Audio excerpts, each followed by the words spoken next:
hees ku saabsan aniga iyo liil iyo waxaa ka hadlaynaa ck waa fiirinayaa waa luuqan uga hadlaynaa ma aha public haddii dee nimankaasi wax qalad sameeyeenna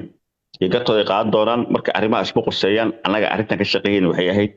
in labada nin ee walaalahayga ah ay iscaayin nin iga go'an ma leh midda kale aniga waxaan fahamsanahay dad baa oo ku jira raba liil baliil inay wasaqeeyaan siigi kuma shaqaysta raab kuma shaqaysta laakiin ninka heesaha raabka ku shaqaystaa shaqadiis waa taas aniga liil in damage laga gaarsiiyo iyo inuu iga dhiftoodo iyo in magac xumo lala doonto iyo in wixii cadowga sheegayaan dacaayadda u raaca ma rabo aniga iyo liil iyo ck luuqan aadayna wixii heesta ku saabsan diibaad ka maqli doontiin hadda waxaynu ka hadlayna waxaa weeye kiiskii ayub kaarlo iyo ck waxdhihii uu dhamaaday walaal daayir hal midaan adaa ku wato hal midaan heesta kaa leeyahay heesta aniga gebi ahaanba waxba ligama weydiin karo ninka heesta le ma ihi ninka janaalkiisa ku jirta ma ihi aniga waxaan ka qaaday 4 sadar 4 sadarna youtube-kaygaan maanta ku sharaxay oo waxaan iri magacaas ku jiro gabar maariya la yiraahdo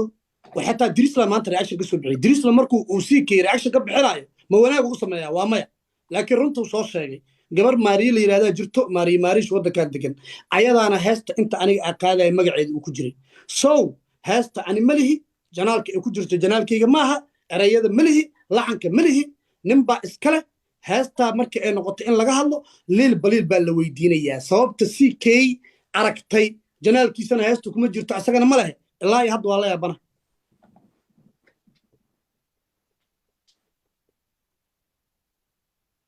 daahir ku soco waa kaaga bax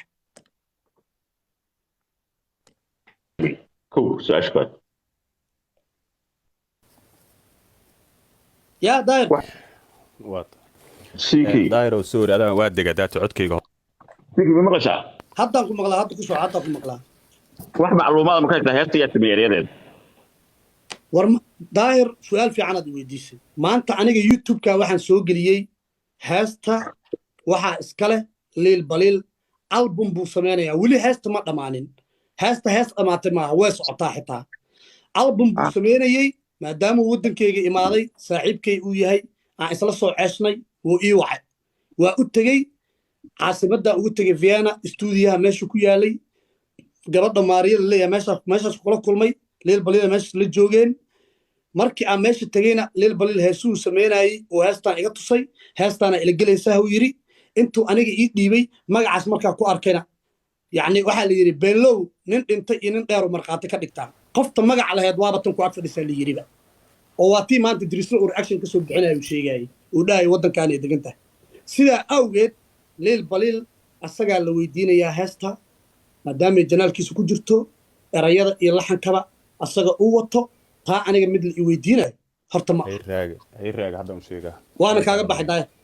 halka kala dhamay niw hal mar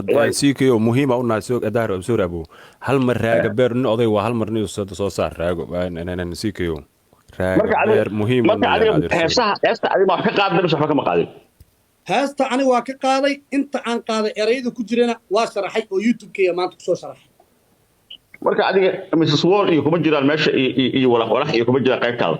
qaybta kuma jiraan waa qaybta liil baliil okay waya marka liil badan kama caamilina hataa hadda adiga aadan ku jirin ood meel ka soo gelin oodan mrs wall sheegin oodan sheegin mataqaanaa ilaahay kuma samadiiday walax oodan qof kale magaciisa meesha ka sheegin oo aadan youtube-kaada soo gelin heesti dee waxaan kaala doodaan meesha ma yaalaan marka okay markay halkaas markay marayso ma garta ma waa xal mastuura marka lagu dhameynaa mase usha dhinaca u dhacay maadaama uusan ereygana waxyaabo badan markaan fiiriyey hadalka soosan igu soo noqon gartu intay socoto dhan waa baxay youtube-kan taga wixii oo dhan aan dib u soo